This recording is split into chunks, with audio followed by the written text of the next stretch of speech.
Como é que você acha que é o nome dessa pessoa que foi correndo atrás de Jesus, que se ajoelhou diante dele e que fez essa pergunta, que é a pergunta mais fundamental da vida humana: o que fazer para ser verdadeiramente feliz? Como era o nome dessa pessoa? Como?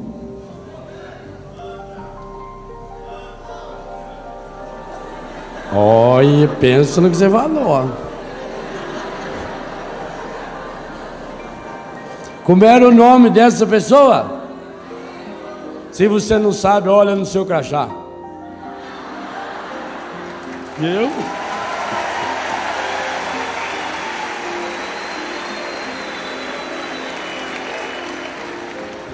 Porque ao proclamarmos uma palavra de salvação, não estamos contando a história de um Zé Ninguém que não sabemos quem é. Muitas e muitas vezes o Evangelho não provoca a mudança, a transformação que precisa provocar em nossa vida, porque nós lemos o Evangelho como lemos uma fotonovela, como lemos uma revista de fofoca, para ficar sabendo o que acontece com a vida alheia. O Evangelho não tem o menor interesse em falar da vida dos outros, e isso é tão explícito que ele nem estica a conversa nem a respeito da mãe de Jesus, muito menos do pai humano de Jesus. O Evangelho não foi escrito para a gente ficar sabendo o que aconteceu da vida do fulano, do cicrano ou do beltrano. O Evangelho foi escrito para quê? Para que eu, nesse aeon, nesse tempo, portanto, dia 3 de março, às 14h17, 16 horas, ao menos vocês estão atentos. Em algum lugar deve ser 14h17. Não deve ser?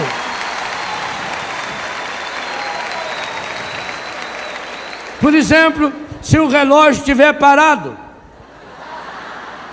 o que é um grande consolo para nós, até um relógio parado marca a hora certa 2 vezes no dia.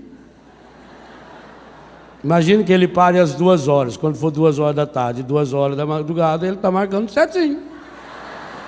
Estatisticamente falando, isso é fantástico, porque dá 730 acertos num ano, 7.300 acertos em 10 anos. Talvez a gente não tenha acertado tanto. Quem sabe um relógio parado acerta mais do que nós. O Evangelho, portanto, foi escrito para que cada um de nós, hoje, pudéssemos ter um encontro pessoal com Jesus. E quem está participando desse dia, pela televisão, pela internet, pelo rádio e aqui no Rincão, deve ter percebido que essa foi a tônica desde o primeiro momento desse dia de hoje. O Senhor deseja que esse dia entre definitivamente no calendário do seu coração. E isso será possível se você fizer o trajeto desse menino do Evangelho, mas com a conclusão da primeira leitura e do Salmo. Porque muitos e muitos de nós não conseguimos encontrar a felicidade. Quando ele fala vida eterna, vida em plenitude, vida plena, num português moderno, nós podemos traduzir sem nenhum medo de errar. Mestre, o que fazer para ser verdadeiramente feliz? Infelizmente, muitos de nós fazemos igualzinho esse moço. Procuramos cumprir os mandamentos desde a nossa mocidade. Procuramos cumprir a vontade de Deus naquilo que nós conhecemos desde criancinha na catequese. Mas quando chega a hora de dar esse passo decisivo que Jesus cobrou dele e que hoje cobra do Léo e de você, essa é a hora em que entristece o coração do Senhor. Porque Jesus diz para ele, logo que ele disse: mestre, tudo isso eu tenho observado desde a minha mocidade. Jesus fixou nele o olhar, amou-o. Que coisa linda. Hoje também Jesus quer fixar em cada um o olhar, em você, e amar você. Jesus, quando fixa em nós o olhar, não é para condenar. Jesus não virou para ele e disse: oh meu filho, deixa de ser mentiroso, você não está vivendo isso coisíssima nenhuma. Jesus aproveitou do idealismo dele, ou até da imparcialidade com que ele via a sua própria vida, porque alguém que pudesse ter a coragem de ver a vida com um pouco mais de seriedade saberia que é impossível alguém a vida inteira cumprir todos esses mandamentos. Mas não, Jesus olha para ele, fixou nele o olhar, o amou. Assim Jesus olha para mim e para você hoje também. Ele não nos condena. Na minha experiência com Jesus, aquilo que mais me impressionou e continua impressionando até o dia de hoje, Jesus nunca fez nenhuma pergunta sobre o passado de nenhuma pessoa, nunca. Nem ao pior dos piores dos pecadores, nem quando lhe trouxeram uma prostituída pega em flagrante adultério, nem quando ele foi jantar na casa de Zaqueu, aquele chefe do cobrador de imposto que vivia a vida inteira no pecado, nem para Maria de Betânia, uma mulher que trabalhava como prostituta de leprosos. Não tem profissão pior. E por que é que Jesus não fez nenhuma pergunta sobre o passado dessa pessoa? Porque em Jesus há esse encontro que é presente. Ele olhou para ele, fixou, mais do que olhou, fixou nele o olhar. É como se Jesus parasse os olhos e olhasse no fundo do olho dele. E nesse olhar do fundo do olho dele, Jesus percebeu não aquilo que ele tinha feito de errado na vida. Quando nós olhamos de soslaio, quando nós olhamos superficialmente para alguém, quando nós olhamos com aquele olhar minimizado, reduzido e depois embaçado e depois reproduzindo o pecado, nós não conseguimos enxergar a pessoa. Normalmente nós não enxergamos as pessoas e por isso também não nos enxergamos como pessoas. Normalmente nós enxergamos aquilo que as pessoas falam das pessoas, nós enxergamos e por isso também nós amamos a imagem que a gente tem das pessoas, as ideias que a gente tem das pessoas, a aparência da pessoa. Por isso nós precisamos julgar um monte de informações a respeito da pessoa. Jesus não. Essa tarde Jesus tem um profundo desejo de olhar, de mais do que isso, de fixar o seu olhar no meu olhar, no seu olhar. E ao fixar esse olhar, o olhar da misericórdia, amar-me, amar-te, amar-nos, naquele amor mais profundo do seu coração. E por isso, por fixar em nós o olhar, por amar-nos com esse amor infinito, Jesus hoje também olha para mim e para você e diz: uma coisa te falta. Vai, vende tudo que tens e dá aos pobres. Terás um tesouro no céu. Depois vem, segue-me. versículo 22. Ele, o Léo, você, entristeceu-se. Entristeceu-se com essas palavras e foi-se todo abatido. Que coisa impressionante. Parece um manual de psicologia. Ele entristeceu e foi-se todo abatido. Como é que ele veio até Jesus? Ele veio correndo. Ele estava cheio de esperança. Talvez do mesmo jeito que você veio para esse acampamento, correndo, entusiasmado, cheio de alegria. Mas chega hoje, Jesus fixa em você esse olhar de amor e pergunta para você. Ele veio para Jesus com uma pergunta, Jesus devolveu-lhe uma pergunta. O que você precisa jogar fora da sua vida? Porque enquanto você não jogar fora aquilo que prende você, você será eternamente uma pessoa entristecida e abatida. É muito interessante, se você ler Marcos 10 com Lucas 24. Aqui, esse moço vem correndo, encontra-se com Jesus e vai embora, triste e abatido. Lucas 24, os discípulos de Emaús. Eles estão vindo tristes e abatidos.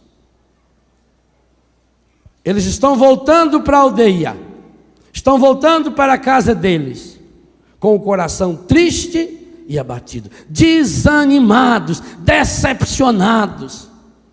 Jesus se aproxima deles. Não é nem eles que se aproximam de Jesus, Jesus se aproxima deles e pergunta: por que vocês estão tristes? Aliás, cada vez que a gente fica triste, Deus quer saber o motivo, sabia? Pois Deus foi lá onde vivia Caim, que estava fugido depois de ter cometido o pecado, foi lá para perguntar para Caim: por que você está triste? Veja como Deus se preocupa com você. Quando a gente ama uma pessoa e a gente vê aquela pessoa entristecida, logo a gente quer saber o motivo, e se depender da gente, a gente dá um jeito para deixar essa pessoa ficar alegre. Pois Deus amou tanto Caim que foi lá no meio do mato perguntar para ele: por que você está triste? Jesus ressuscitado também encontra os dois discípulos de Emaús. Eles estavam tão tapados, eles estavam tão entristecidos, eles tinham bitolado tanto o olhar, eles estavam vendo tudo tão embaralhado, que não perceberam que o próprio Cristo caminhava com eles. E isso também acontece conosco, quando nós deixamos a tristeza e a angústia tomar conta do coração. Mas tiveram um encontro pessoal com Jesus. E depois que tiver esse encontro pessoal com Jesus, Jesus desaparece, porque eles já tinham reconhecido-o na Eucaristia. E o que acontece com eles? Eles que estavam tristes, eles que estavam abatidos, imediatamente eles voltam correndo para Jerusalém, para comunicar: o Senhor ressuscitou verdadeiramente. Aleluia. Aqui é o oposto. Em qual esquema você se encontra? E por que aqui esse esquema é o oposto? Esse moço vinha correndo, veio alguém correndo. Além de vir correndo, ele veio com um desejo de mudar de vida. Ele dobrou o joelho. Ele não foi petulante, ele não fez uma oração, como muitos hoje não conseguem se ajoelhar nem na hora da consagração da missa. Ele dobrou o joelho. O que eu tenho que fazer para ser feliz? Jesus gostou dele. Cumpra os mandamentos. Eu já estou cumprindo, Senhor. Então dê um passo a mais. Ele ficou triste, abatido. Por quê? Porque possuía muitos bens. Primeira grande conclusão desse texto: você poderá possuir muitos bens. Esse Aeon diz que você vai ser feliz quando tiver muita coisa. Tudo aquilo que estiver fora de nós, se não encontrar ressonância com o nosso coração, além de não nos fazer felizes, torna-se, objetivamente falando, um obstáculo para a felicidade. Ele ficou muito triste porque ele tinha muitos bens. E você, por que talvez ficará triste hoje? Porque tem muito pecado. Porque tem muita mágoa no coração. E quando a gente tem pecado demais, quando a gente tem ambição demais, quando a gente tem muitos vícios, a gente se sente impotente.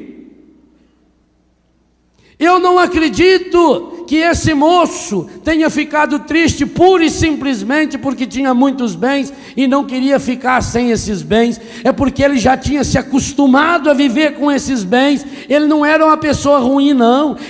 Ele acabou sendo treinado para ser ruim. É isso que o demônio faz comigo e com você. O encardido jamais poderá transformar o Léo ou você ou qualquer pessoa desse mundo numa pessoa ruim. Ele não tem esse poder. Porque senão ele teria poder direto na obra de Deus. Nós já meditamos isso aqui anteontem. O ser humano é imagem e semelhança desse Deus. E veio para dominar tudo que está na terra. O encardido não tem esse poder. Mas se ele não tem o poder de me transformar numa pessoa ruim, ele tem poder do quê? Antigamente, depois eu fiz um longo estudo. Antigamente eu ficava encasquetado com os pernilongos. Eu fiz um longo estudo sobre os pernilongos. Porque eu tinha chegado à conclusão de que o pernilongo era o único ser no planeta que tinha sido criado pelo encardido. Eu achava isso. Eu tenho tanta raiva daquele bicho. Ele consegue atazanar tanto a minha vida. Já até escrevi isso num dos meus livros. Eles têm tanta raiva de mim que eles fazem reunião para descobrir quais as áreas atacarão. Eles dividem o tempo durante a noite todinha, para que eu não fique nenhum minuto sem que uma meia dúzia deles seja atacado. Então eu cheguei a essa conclusão. O pernilongo foi um bicho criado pelo encardido. Porque ele só sabe sugar o sangue da gente. Além de chupar o sangue que é da gente, ele fica gozando na cara da gente o tempo. É medonho.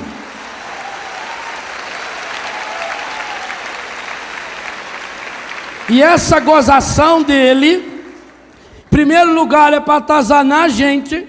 Segundo lugar, é para chamar mais colega dele. Aquilo é um código, é uma telefonia celular que eles têm. Aquilo é um dos princípios da internet, é eles também. Então eu achava, pernilongo foi um bicho criado pelo encardido. Eu cheguei a ficar com esse pecado há algum tempo. Mas eu tinha convicção. Quando eles apareciam, e às vezes era um bicho, porque além dele, eu achava, dele ter sido criado pelo encardido, ele tinha toda a desobediência do encardido. Você mandava ele embora, ele não ia. E completamente ateu. Nem em nome de Jesus aquilo obedecia, gente. É um bicho medonho.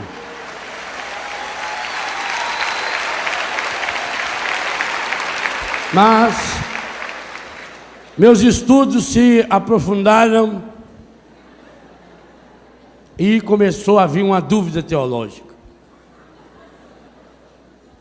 Se o demônio não tem o poder de criar nada, como é que ele veio criar o pernilongo? Alguma coisa estava errada? E fiquei muito feliz quando recebi uma revelação.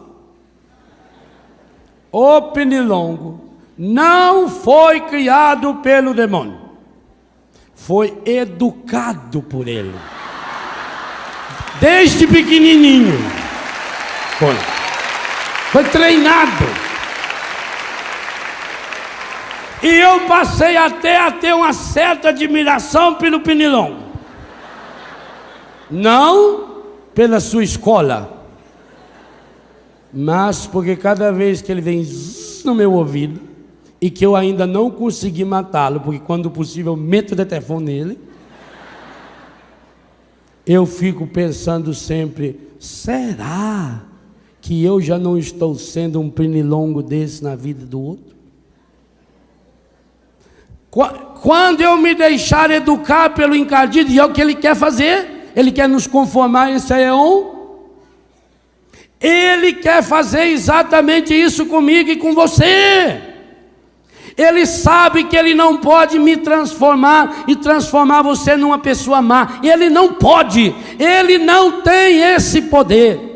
Não existe no mundo nenhuma pessoa má, não existe no mundo nenhuma pessoa ruim. Existem pessoas educadas pelo encardido, pessoas que estão sendo desde criança, como nós meditávamos ontem, desde pequenininho já estão sendo treinadas. É isso que ele está tentando fazer conosco, para sugar o nosso sangue, pois ele não tem. Ele é espírito puro, ele não tem sangue. E além de sugar o nosso sangue, fazer com que nos tornemos pessoas que irritam, que atrapalham, que machucam os outros. Esse é o processo, meu irmão. Por isso que quanto mais tempo de pecado, mais difícil será essa minha conversão. Porque eu pouco a pouco vou acreditando que eu não consigo mais viver sem pecado. É uma técnica terrível. Por isso que o demônio investe milhões e milhões e milhões. E por isso, eu citava ontem aquele número de 19 milhões de pessoas que participaram daquele programa. E por isso daí dá para ter uma ideia. E aqui, gente, tem coisa muito séria. Dá para se ter uma ideia do número de pessoas envolvidas nesse projeto do demônio para destruir-nos, acabar-nos, aniquilar conosco. Ele está furioso, ele tem um projeto claro e definido, e o padre Roberto lembrava que hoje as declarações oficiais do Vaticano, e nesse projeto dele, ele tem desde essas religiões de cultos satânicos, explicitamente satânicos, hoje já com uma grande influência na música, especialmente determinado tipo de música mais propícia para isso. Nós sabemos que há um tipo de rock que é profunda e absolutamente satânico, que prega o mal, que elogia Satanás, que elogia o demônio, que tem frases inteiras de adoração ao demônio, que tem rituais de adoração ao demônio nesses shows de rock. Nós sabemos que o próprio funk tem muitas e muitas influências malignas, e que isso vai entrando no ouvido da pessoa, e a pessoa depois não sabe por que ela se transforma. Quanta mãe e quanto pai chega para a gente e fala: padre, meu filho era uma pessoa boa, mas pouco a pouco ele foi se transformando, ele foi se tornando uma criança rebelde. E aonde que começou isso? Gente, ele é o pai da mentira. Se ele está desde criança hoje tentando seduzir, olha o quanto ele consegue seduzir, além daquilo que nós já falamos e que não vou repetir. Além do grande projeto de destruição da infância, através da televisão, de desenhos e de programas específicos. Os malefícios que ele vai incutindo quando uma criança pequenininha, de 2, 3 aninhos, compra uns chicletes, molha a língua, aquele papelzinho, e faz uma pequena tatuagem. Está na palavra. O ser humano não pode fazer tatuagem, porque o profeta Isaías diz: você está tatuado nas mãos de Deus. Deus já fez tatuagem com você.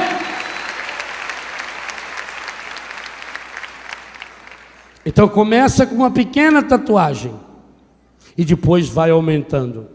99% de todos os meus filhos e filhas que têm tatuagem, porque vieram da rua e fizeram tatuagem, tem um símbolo demoníaco no seu corpo.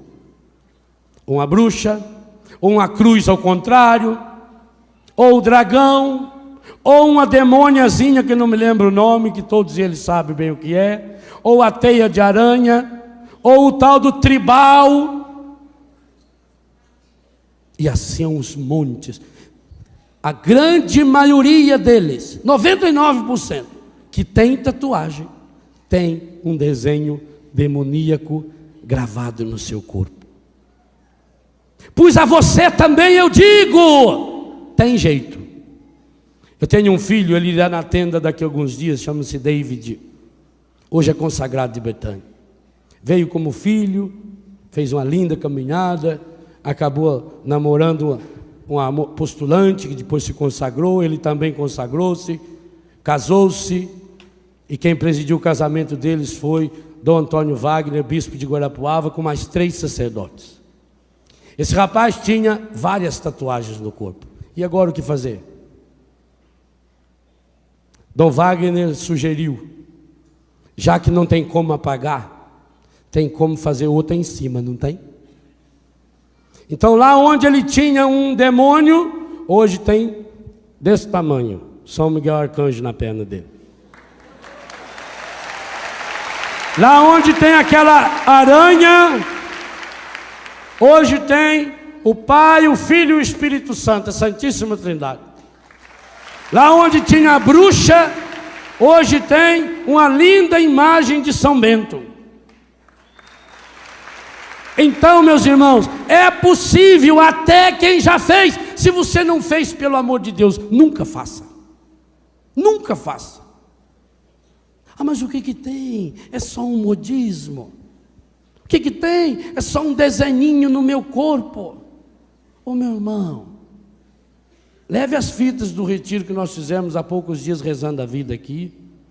O seu corpo é templo do Espírito Santo. O seu corpo é morada de Deus. Jesus Cristo morreu e derramou o sangue dele para que o seu corpo tivesse valor. Você não tem esse direito de deixar nenhuma marca, nenhuma, a menor das menores marcas do demônio não pode estar no seu corpo, porque somente Deus foi capaz de assumir um corpo e de assumir naquele corpo a sua enfermidade, o seu pecado, o seu sofrimento, o seu vício e encravá-los na cruz do Calvário. Então por isso eu não posso deixar meu corpo dominado por isso. Há uma íntima relação entre crianças que têm tatuagem e violência, crianças que têm tatuagem e rebeldia, crianças, adolescentes, jovens que têm tatuagem e espírito de prostituição. Tenho atendido algumas pessoas com espírito de prostituição, e infelizmente é mais comum do que se pensa. Não é só uma tentação, não é só uma tentação que eu diria que poderia até ser natural. É um espírito de prostituição que está atacando crianças. Veja o testemunho da Fábio ontem. O que levou essa moça a sofrer o que sofreu foi um espírito de prostituição que existiu no seu avô, e tomara Deus que ele possa ter se purificado dele nessa ou na outra vida. O que fez o seu pai fazer o que ele fez com ela não foi a cachaça, aquilo só potencializou, foi um espírito de prostituição. Esse espírito é um dos mais terríveis que tem da gente enfrentar, porque de alguma forma nós já carregamos dentro de nós o material que ele precisa, a nossa sexualidade, aonde Deus quis colocar o mais bonito do seu ser, a nossa possibilidade de criar e recriar, de participar com Deus na obra da criação. É aí que o demônio vai incutindo, já nas crianças, com as roupinhas que as crianças vão usando, com as músicas, com as novelas, os filmes. esse espírito de prostituição vai entrando dentro da pessoa. E uma das coisas que eu tenho percebido, naquelas moças, naquelas meninas, naqueles rapazes, que o demônio conseguiu colocar a assinatura dele, e uma das assinaturas do demônio é a tatuagem. Naquelas pessoas, esse espírito é muito difícil de tirar. Parece que na hora que está gravando a incisão da tinta no sangue da pessoa, tenho eu a impressão que nessa hora grava ali na pele da pessoa, na carne da pessoa.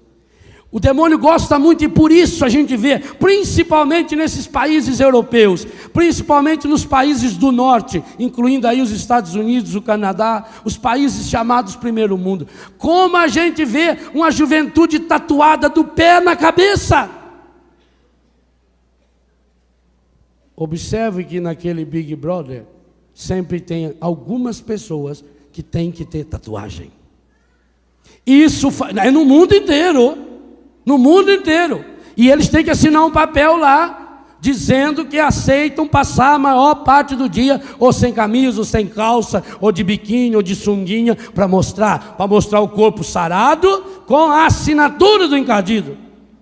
Esse espírito de prostituição leva tantas e tantas pessoas para o inferno, nessa e na outra vida. É esse espírito que vai destruindo as famílias, porque é através desse espírito que se reproduz, reduz, embaralha, reproduz, que se reproduz de uma forma absurda, de uma forma alarmante, através da literatura, das revistas, dos filmes de pornografia, que vai alimentando a pessoa ali. E quantos pais e mães de família que se dizem cristãos e que são capazes de alugar filmes, DVDs pornográficos e levar para dentro da sua casa. Meu Deus do céu, não leve, pelo amor de Deus, não leve semente do inferno para dentro da sua casa, porque o inferno é uma planta que não presta, e planta que não presta, ela cresce numa velocidade medonha. Quando você menos vê, ela já tomou conta, porque ela sabe que tem pouco tempo. Quando a árvore cresce rápida demais, pode saber porque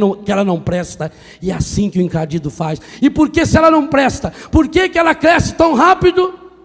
Para impedir você de ver o pasto que está por baixo, para desanimar você, porque aí você olha naquele pasto, um ano depois que você roçou, ele está cheinho de açapeixe, ele está cheinho de cambará, aí eu não vou conseguir limpar, e aí eu desânimo. E é isso que o demônio quer, porque ele só consegue começar a agir matando esse pasto, na medida em que você deixa ele crescer, ou se você vem e corta pura e simplesmente. Porque aí cada vez que você corta um, a raiz dele traz 10, 20, 30. E eu vou dizer uma coisa séria a vocês, meus irmãos. Em muitos encontros que nós temos por aí na nossa igreja, em muitas pregações que nós ouvimos em nossas igrejas, a única coisa que se faz, mesmo na quaresma, malemar, é dar uma podada nesses pecados. Pois eu estou convocando você hoje a ter a coragem de meter a mão, ou deixar o Espírito Santo meter a mão e arrancar as raízes desse espírito de prostituição que você vem alimentando há quantos e quantos anos. Esse espírito de prostituição que leva você a viver no homossexualismo, que leva você a viver na infidelidade conjugal, que leva você a viver esse namoro de indecência, e que vai se reproduzindo, porque quando a pessoa aceita fazer uma única coisa que o encardido manda, quando deixa-se levar pelo espírito da masturbação, que seja, o que tem isso? Eu não estou fazendo mal para ninguém, isso aí, inclusive tem muita literatura dizendo, isso aí é coisa normal, é coisa boa, isso aí é para o jovem poder conhecer o corpo dele, para o adolescente conhecer, imagina, isso aí é coisa da igreja, isso aí não tem importância, não tem importância. Mas o jovem começa ali na masturbação e depois vai para onde? O que tem o sexo no namoro? Tão bonito. Adolescentes estão se conhecendo, é melhor que se conheça, ainda mais agora, com tanto problema que tem por aí, muito melhor a gente saber que o filho, que a filha da gente é fiel ao namorado, à namorada, pelo menos, já que todo mundo faz, eles vão fazer, ao menos faz na nossa casa, que a gente já está sabendo. E tem mãe que se diz católica, que quando o filho vai sair de casa, pergunta se levou camisinha. Ou é mentira minha? Então por que apareceu algumas hoje aqui? E sabe o que é mais triste? O que o Senhor diz no meu coração? Que o que apareceu aqui não é nem 10% do que está escondido por aí.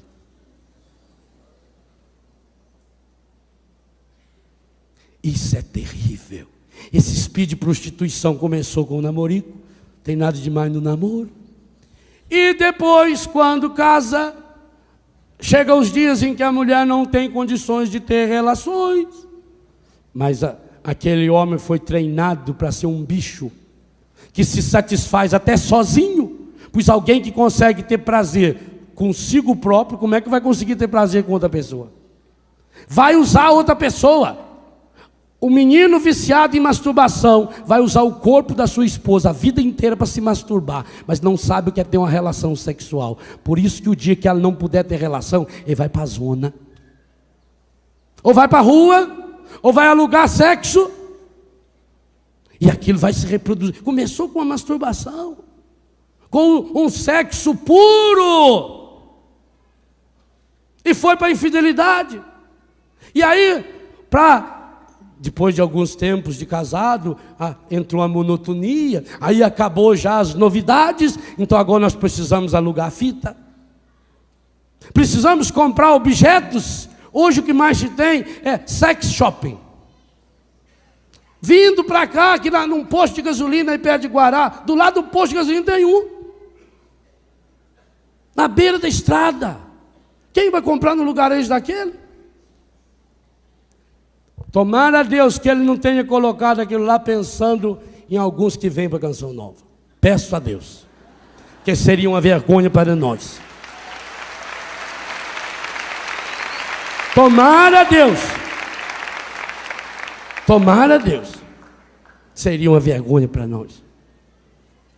Meus irmãos, esse espírito de prostituição é como se fosse o veneno do pernilongo treinado pelo encardido. E quanto mais a pessoa der corda ao seu desvio, mais a pessoa vai ter necessidade. Então, ele trabalha no meu corpo. Veja, falei da incisão através da tatuagem, fora para dentro. Falei da sexualidade de dentro para fora. Mas ele não quer trabalhar só com o meu corpo, ele quer trabalhar com a minha cabeça. Ele quer mexer nos meus neurônios, porque não existe nenhuma máquina mais fabulosa, mais espetacular do que o cérebro humano. Não existe. É espetacular a forma, a complexidade da cabeça humana. É uma coisa maravilhosa. E ele quer entrar aí. E como é que ele entra aí? Através da droga. Começa através do cigarro. E a pessoa vai entupindo as veias do cérebro, do coração, sexuais, e vai jogando para dentro do seu corpo aproximadamente 4.720 substâncias químicas, das quais muitas cancerígenas. É triste saber que no Brasil existem aproximadamente 40 milhões de fumantes. E sabe o que é mais triste? Desses 40 milhões, os que se declaram católicos, dá 41 milhões e uns quebrados. É uma vergonha. É uma vergonha para cada um de nós. E isso porque nós somos pessoas boas. Mas ele não fica só com a dominação de você ser obrigado a se alimentar periodicamente por uma comida que não é comida. Porque de todos os vícios que existem, de todas as drogas, o cigarro é a mais imbecil de todas. Porque não traz nenhum benefício imediato, nenhum prazer, nem físico, nem psíquico, nem espiritual. Com o cigarro ele consegue pegar a juventude, o adolescente, a pessoa insegura, e aí já vai para a fase adulta. Mas ele precisa destruir a família. Então, ele vai com o alcoolismo. Em todas as suas modalidades de alcoolismo. Hoje quase 20 milhões de pessoas usuárias do álcool. Eu disse no início da missa que hoje estou celebrando 5 anos do falecimento do meu irmão mais velho, que foi meu padrinho de ordenação. E morreu em consequência do álcool. Achava que podia parar. Ah, gente, o dia que você é obrigado a celebrar uma missa de corpo presente, vendo um corpo não, um resto de corpo, um pedaço, porque o melhor dele o encadido tinha levado.